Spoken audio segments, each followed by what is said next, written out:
I'm Yakira Mirabito. I'm a fifth-year Ph.D. candidate in the Department of Mechanical Engineering. I work with Kosa Goucher-Lambert in the co-design lab. The reason I am pursuing a PhD program is really two reasons. The first being my interest in design. I really enjoyed my design classes and being able to make and work with people. But case study after case study, there's so many examples of bad design, and I wanted to think about how can we improve that and how can my research have an impact on a large amount of people or a large population. So I really landed on studying design theory and methodology. So this research can impact not just the users, but really every designer can leverage the tools and methods that come out of my work. And then the second part is my interest in academia. I really like mentoring students and the impact that I can have on the next generation of engineers. That's really important to me. So I'm working on a couple projects, but one in particular is characterizing and evaluating design rationale.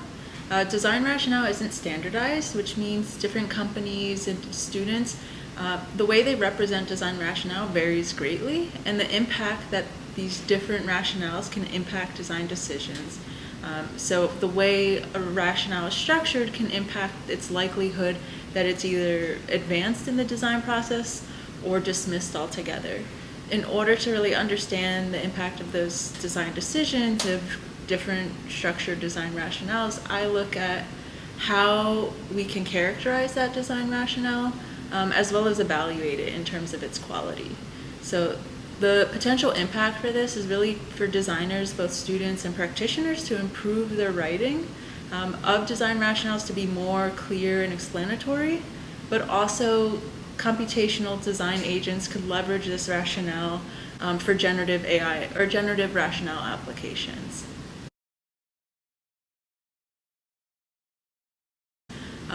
The challenge, I guess, I dealt with a good amount of medical issues over COVID, some complications. I had single-sided hearing loss, which resulted in a series of visits to the ER and kind of treatments, and pretty intense follow-ups with my ENT and audiologist to get my hearing, to recover some of the hearing. But during that time, right, I was learning to cope with a new disability, grieving kind of the loss of my hearing on one side and this new tinnitus that I was dealing with.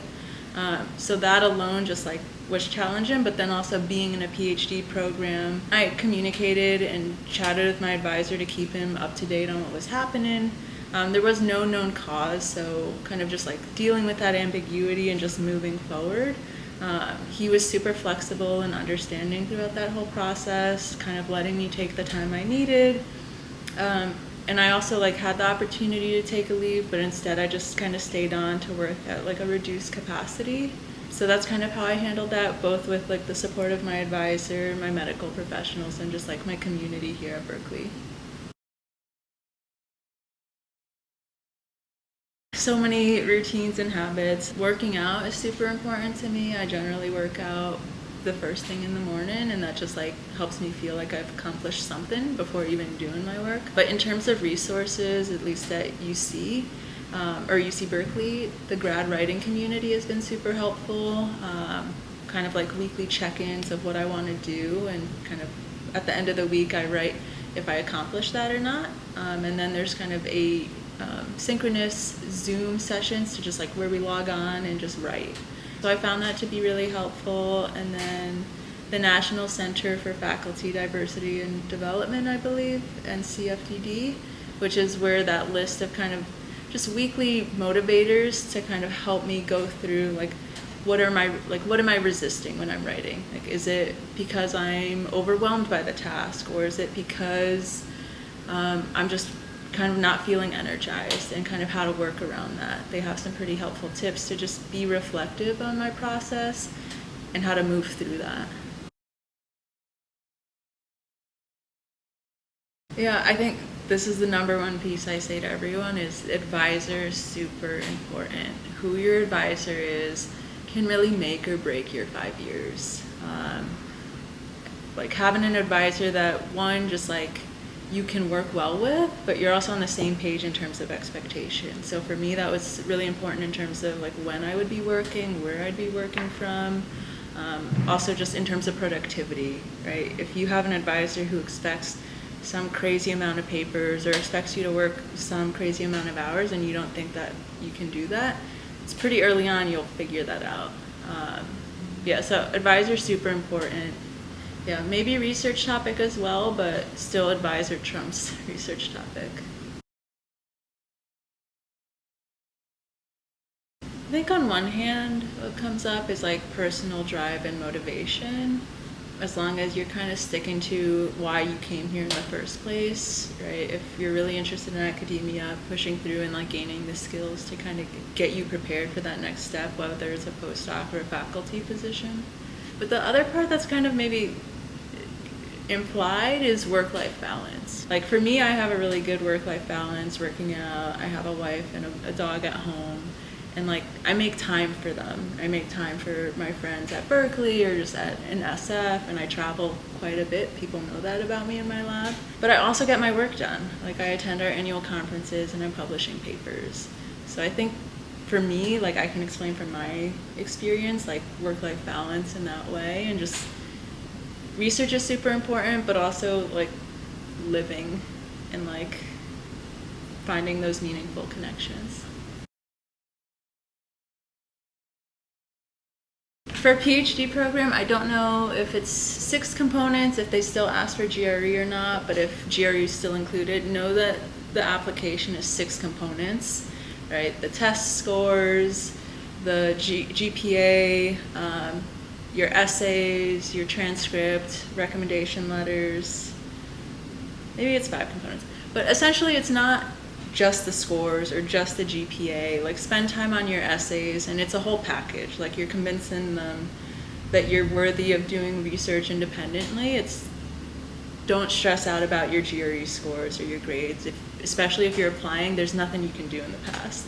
Like just move forward and package yourself in the best way you can. I mean, GRE stressed me out so much. I spent so many hours prepping to take it the second time because I could only afford to take it like 2 times. And my second score was the same, and I was so pissed. I was like, I could have spent like 30 hours making a beautiful essay or like chatting with people.